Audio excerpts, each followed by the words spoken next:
आपण संपूर्ण महाराष्ट्रभर आणि देशभर गणेश उत्सव अत्यंत उत्साहाने साजरा करतो. परंतु माझं घर या प्रकल्पामध्ये गेल्या 3 वर्षापासून, हा 6 वर्षापासूनचा प्रकल्प आहे.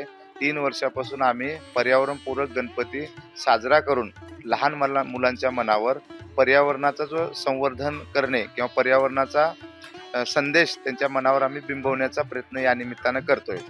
यावर्षी आम्ही पानांचा गणपती बनवलेला आहे. वडाचं पान, पिंपळाचं पान, बकुळीचे पानं, हे पानं एका विशिष्ट काळानंतर गळतात आणि ह्या पानांचा खत तयार होतो. म्हणून कुठल्याही प्रकारचं प्रदूषण या माध्यमातून होत नाही, म्हणून पानांचा गणपती आम्ही या ठिकाणी बनवलेला आहे. आणि आता तो संपूर्ण लातूरकरांसाठी आमचा हा पानाचा गणपती आकर्षक ठरलेला आहे. आणि हा संपूर्ण गणपती माझं घर या प्रकल्पातील मुलांनी बनवलेला आहे. इथला संपूर्ण देखावा, इथली सर्व माहिती, भाज्यांची वेगवेगळ्या प्रकारची माहिती, फळांची माहिती, ही सर्व माहितीचं संकलन आमच्या ह्या प्रकल्पातल्या मुलांनी केलेलं आहे.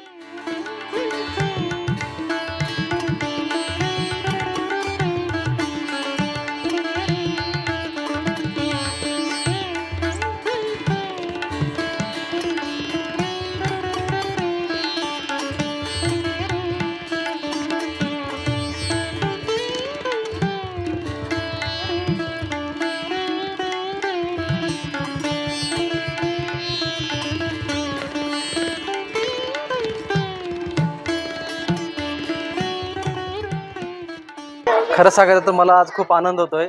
माझं घर प्रकल्पामध्ये मी या ठिकाणी भेटीसाठी आलोय आणि खास आम्ही सहकुटुंब या प्रकल्पाला आणि या प्रकल्पामध्ये जो गणपती आहे तो पाहण्यासाठी आलेलो आहे. तुम्ही त्या गणपतीकडे बारीकाने लक्ष देऊन जर पाहिलं तर त्या गणपतीमधील जे काही प्रत्येक पानं आहेत ते प्रत्येक पानं हे निसर्गामधून घेतले आहेत. जर गणपतीच्या पाठीमागचं तुम्ही जर चक्र पाहिलं, आपण कृत्रिम चक्र लावतो निसर्गामध्ये, त्यांनी राहून निसर्गामध्ये ती पानं शोधून ते चक्र सुद्धा त्यांनी निसर्गातून शोधून काढून लावलेलं आहे. प्रत्येक गोष्ट या गणपती उत्सवामध्ये निसर्गामधून घेतलेली आहे आणि ते पर्यावरणपूरक कसं करता येईल या दृष्टिकोनातून माझी घर प्रकल्प आहे त्या प्रकल्पाचे जे अध्यक्ष आहेत सर्वेसर्वा झरे साहेब, त्यांनी हा जो गणेश उत्सव आहे पर्यावरण प्रेमी आणि पर्यावरणपूरक कसा असला पाहिजे या दृष्टिकोनातून त्यांनी प्रयत्न केला. खास माझ्या पत्नीशी मी बोललो की अशा पद्धतीनं हा उत्सव या ठिकाणी साजरा होतोय, तर आपण मुंबई पुण्याचे गणपती न पाहता आपण माझं घर प्रकल्पाचा गणपती पाहण्यासाठी जाऊ. म्हणून आज आम्ही सहकुटुंब या ठिकाणी हा गणपती पाहण्यासाठी आलेलो.